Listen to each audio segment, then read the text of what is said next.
In 1938, we had escaped from the horrors of Nazi Germany. My family had to split up and escaped in different routes and different countries, and I traveled to England all by myself, just 11 years old, not speaking a word of English.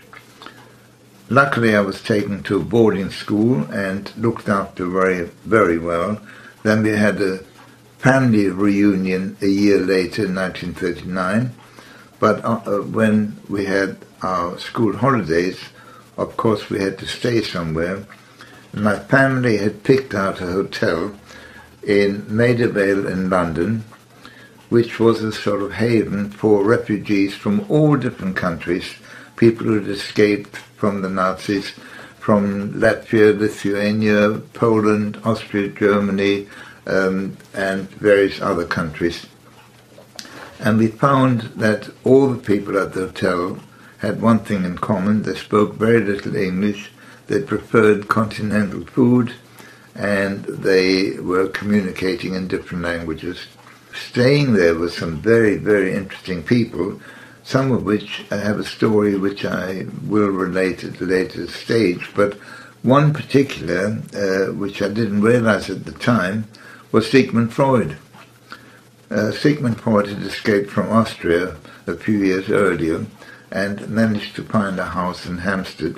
And whilst it was being redecorated in 1940, he had to find a place where he could live and feel comfortable so he could communicate in his own language and eat continental food. And that was the Esplanade Hotel in London where we were staying.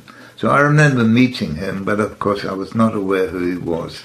Nor did I realize that later in life I would become interested in psychotherapy and workings of the mind. So it's a great thought that I actually met Sigmund Freud in my early life. Well, I made a few friends at the hotel, in particular one called Sasha and the other one Valentine. The three of us, we used to go out and play in the street, even when the Blitz was on. But when aeroplanes were overhead, of course the anti-aircraft guns would fire, and after a few moments, sometimes minutes, shrapnel from the shells would come down, and the shrapnel would be very sharp, jagged in different sizes, and it would be red hot. And there are many people who collected these pieces of shrapnel, but my friend Valentine was absolutely mad, because we used to shelter in doorways, because when you heard the shells bursting, you knew that minutes later the shrapnel would come down, and many people got killed by these. So he used to jump out from the doorway and collect these red-hot pieces of metal. We all collected them, but not to the extent he did.